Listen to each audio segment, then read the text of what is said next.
শেখ হাসিনার ১৫ বছরের শাসন শেষ হওয়ার পর বাংলাদেশ এক নতুন রাজনৈতিক যুগে প্রবেশ করেছে।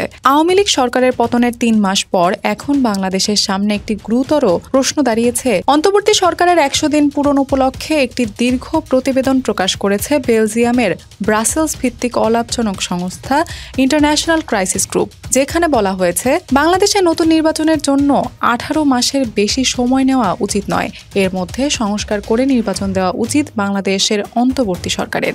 রিপোর্টে বলা হয়, নোবেলজয়ী মোহাম্মদ ইউনূসের নেতৃত্বে গঠিত বর্তমান অন্তর্বর্তী সরকার দেশের রাজনৈতিক, অর্থনৈতিক এবং শাসন ব্যবস্থায় ব্যাপক পরিবর্তন আনার চেষ্টা করছে।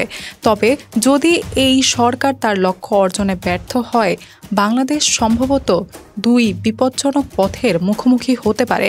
দেশ আবার আগের শাসন ব্যবস্থায় ফিরে যেতে পারে অথবা সামরিক শাসনের দিকে এগিয়ে যেতে পারে। অন্তর্বর্তী সরকার তার সময়কালে শাসন ব্যবস্থায় সংস্কারের জন্য গুরুত্বপূর্ণ পদক্ষেপ নিয়েছে, যদিও এ পর্যন্ত সেগুলো দৃশ্যমান ফলাফল অনেকটাই সীমিত। চলতি বছরে ৮ আগস্ট শেখ হাসিনা পতনের পর ডক্টর মোহাম্মদ ইউনূসের নেতৃত্বাধীন সরকার রাজনৈতিক ও অর্থনৈতিক সংস্কারে একটি বিস্তৃত এজেন্ডা ঘোষণা করেছে। তবে এই সংস্কারের পথে এখনও অনেক বাধা রয়ে গেছে। ইউনূস সরকারের কাছে এখন সবচেয়ে বড় চ্যালেঞ্জ হচ্ছে জনসমর্থন ধরে রাখা, রাজনৈতিক দলগুলোর মধ্যে ঐকমত্য প্রতিষ্ঠা করা, যাতে তারা দেশকে একটি সুষ্ঠু নির্বাচনের দিকে এগিয়ে নিয়ে যেতে পারে।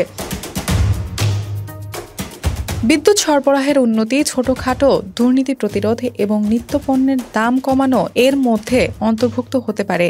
এসব পদক্ষেপ সরকারের প্রতি জনগণের সমর্থন ধরে রাখতে সহায়তা করবে। তবে এক্ষেত্রে বিদেশি সমর্থনও অত্যন্ত গুরুত্বপূর্ণ।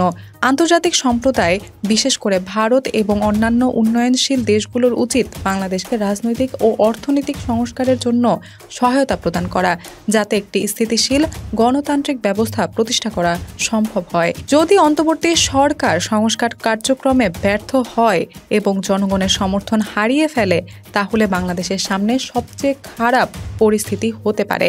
যদি অন্তর্বর্তী সরকার সংস্কার কার্যক্রমে ব্যর্থ হয় এবং জনগণের সমর্থন হারিয়ে ফেলে, তাহলে বাংলাদেশের সামনে সবচেয়ে বড় খারাপ পরিস্থিতি হতে পারে সামরিক বাহিনীর ক্ষমতা গ্রহণ, যা দেশের গণতান্ত্রিক ধারা অব্যাহত রাখতে বড় ধরনের বাধা হয়ে দাঁড়াবে। তাই বাংলাদেশে আমদানিগুলোতে যা ঘটবে তা খুবই নির্ভরশীল। যদি ইউনূসের সরকার বড় ধরনের সংস্কার আনতে পারে, তবে এটি দেশের রাজনৈতিক ভবিষ্যতের জন্য অত্যন্ত গুরুত্বপূর্ণ একটি মুহূর্ত হতে পারে। এদিকে হাসিনার শাসনকালে অযোগ্য প্রশাসন এবং গণতান্ত্রিক প্রতিষ্ঠানগুলোর ওপর যে বল প্রয়োগ করা হয়েছিল তা মোকাবেলা করতে হবে।